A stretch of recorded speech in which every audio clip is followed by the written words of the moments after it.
বাহিনীর সদস্যরা। নূর আলম, দীপ্ত সংবাদ, ঢাকা। তাবলিগ জামাতের মাওলানা সাদের অনুসারীদের আজকের জামায়াত নিয়ে আলোচনা করতে যোগ দিচ্ছেন ওই অংশের মিডিয়া সমন্বয়কারী মোহাম্মদ সায়েম। মোহাম্মদ সায়েম, আপনাকে স্বাগত জানাচ্ছি সংবাদ বিন্যাসে। আমরা দেখেছি কিছুদিন আগে তাবলিগ জামাতের মাওলানা জুবায়েরপন্থীরা ঢাকায় বড় ধরনের এক জামায়াত করেছেন। আজকে আপনারা বড় জামায়াতে জুমার নামাজ আদায় করলেন। আসলে এই দুই জামায়াতের মধ্যে পার্থক্যটা কি, আর আপনারা আসলে কি বার্তা দিতে চাচ্ছেন? আসসালামু আলাইকুম রহমতুল্লাহ, আপনাকেও ধন্যবাদ। আসলে আপনি যেটা বললেন যে গত 5ই নভেম্বর আমাদের জুবায়েরপন্থী ভাইয়েরা একটা শোডাউন করছে, ওটাকে আমরা ওই দিনকারই আপনাদের মিডিয়ার মাধ্যমে জানিয়েছি ওটা একটা রাজনৈতিক শোডাউন ছিল, ওটা কোনো তাবলিগের প্রোগ্রাম ছিল না। আজকে যে আমলটা ছিল এটা আমাদের কাক্কাইল মসজিদ, আজকে আমাদের নিয়ম অনুযায়ী আমরা কাক্কাইল মসজিদে প্রবেশ করব। এখানে আমরা প্রবেশ করতে আসার পূর্বে থেকে কিছুদিন যাবত আপনারা জানেন মিডিয়ায়, এবং 5 তারিখও তারা ঘোষণা দিয়েছেন আমাদেরকে কাক্কাইল মসজিদে প্রবেশ করতে দেবে না। সেই হিসাবে আমরা স্বাভাবিক নিয়মেই প্রবেশ করছি। সারা বাংলাদেশের আমাদের যারা সাথী তারা তাদের নিজেদের ইন্তেজামে, নিজেদের ফিকিরে, নিজেদের খরচায় তারা এই থ্রেটটাকে থেকে উত্তোলন করার জন্য তারা কাক্কাইল মসজিদে যাতে কোনো রকমের অপ্রীতিকর ঘটনা না ঘটে, জুবায়েরপন্থীরা যাতে দখলে না রাখতে পারে, সেই কারণে তারা আজকে নিজেদের আগ্রহে এখানে উপস্থিত হয়েছে। আর আমাদের কাক্কাইলে যখন জায়গা পরিপূর্ণ হয়ে যায় তখন রাস্তা আশপাশে লোকজন বসে, তখন আমাদের মুরব্বীরা উপস্থিত মশওয়ারা করে যে যেহেতু এই মজমা বিভিন্ন জায়গা থেকে আসছে, তাই জুমার নামাজ আমরা, আপনারা জানেন, আউয়াল ওয়াক্তে এগিয়ে নিয়ে এসে আমরা 12টা 5-এ আউয়াল ওয়াক্ত শুরু হওয়ার সাথে সাথেই খুতবা শুরু করে আমরা 12:30টার ভিতর জুমার নামাজ শেষ করে দ্রুত যাতে আমাদের সাথীদেরকে আমাদের বড়রা বলে দিয়েছেন যে আপনারা যার যার জায়গায় চলে যান, যেহেতু মসজিদ আমাদের নিয়ন্ত্রণে আছে। তা আমাদের কোনো পাল্টা প্রোগ্রামও ছিল না, কোনো শোডাউনও ছিল না। আমাদের মার্কাসের সঠিক যাতে নিয়ন্ত্রণ ঠিক থাকে সেই কারণে আমাদের সাথীরা আগ্রহ সহকারে আসছে।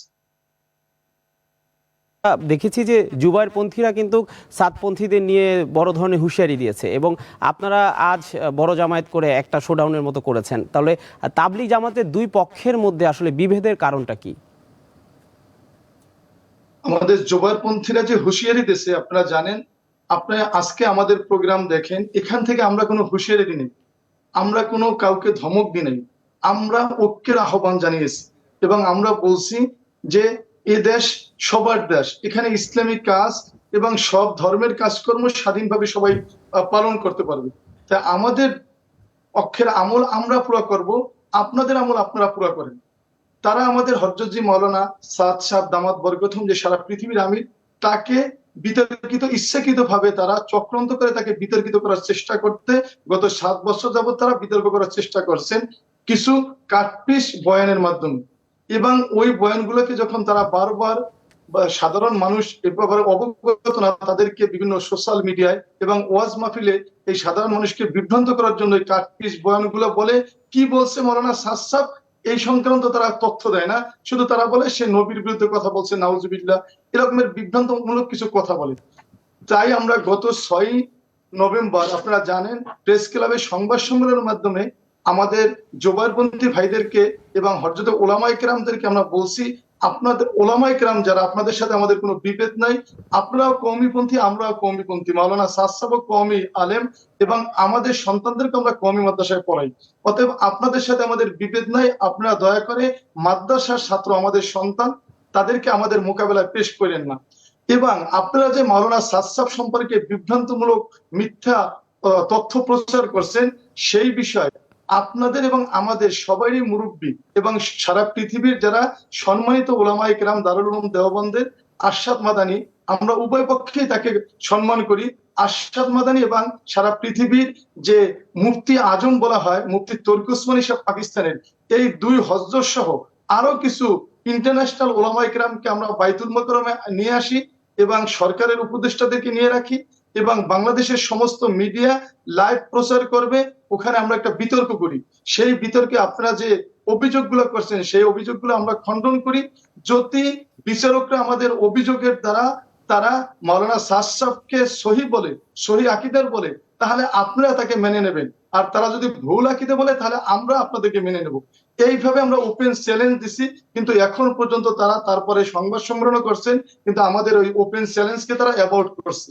এই জন্য মাওলানা সাদ সাহেবের সাথে কোনো বিভেদ নাই, শুধুমাত্র রাজনৈতিক এবং তৃতীয় পক্ষ এই দাওয়াত ও তাবলীগের মেহনতকে কুলুষিত করার জন্য তৃতীয় একটি পক্ষ এখানে খুব গভীরভাবে আমরা আশঙ্কা করছি তারা বিধর্মীদেরও চক্রান্ত হইতে পারে, তাদেরকে এবং আমাদের ওলামা ইকরামদেরকে বিভ্রান্ত না। ওলামা ইকরাম আমাদের দেশের বেশিরভাগ ওলামা ইকরামই হকের পথে আছে, কিন্তু কিছু বিপদগামী তৃতীয় পক্ষ আমাদের ওলামা ইকরামদেরকে ভুল তথ্য দিয়ে, মাদ্রাসার ছাত্রদেরকে ভুল তথ্য দিয়ে এত সুন্দর একটা আপনার নিজেদের জান মাল নিয়ে মেহনত করে তাবলীগের মেহনত এটাকে কুলুষিত করার চেষ্টা করে।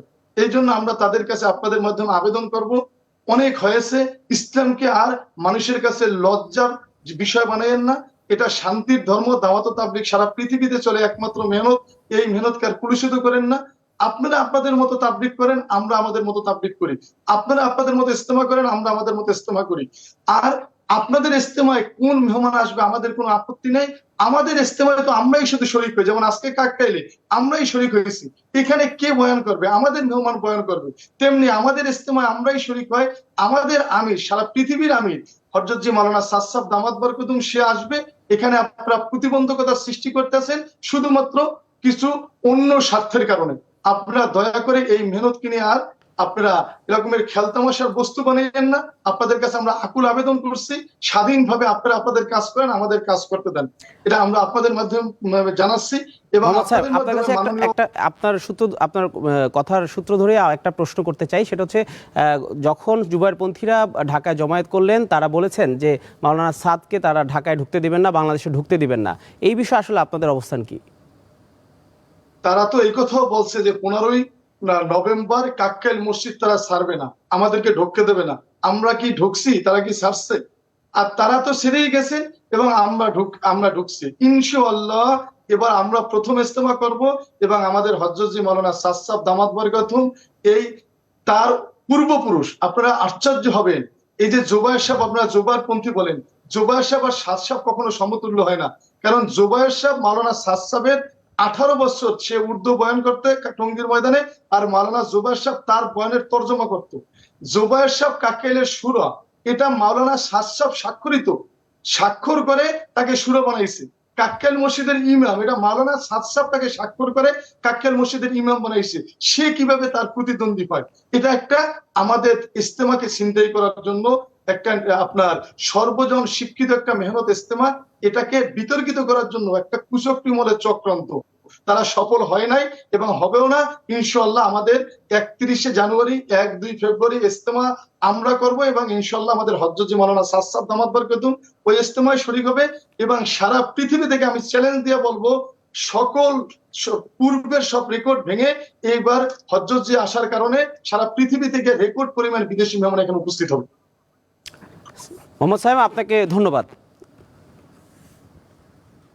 এই ছিল আজকের সংবাদ বিন্যাস। প্রতিদিন রাত 9টায় দীপ্ত টিভির ফেসবুক পেজ ও ইউটিউবে সরাসরি দেখুন এই আয়োজন। ধন্যবাদ।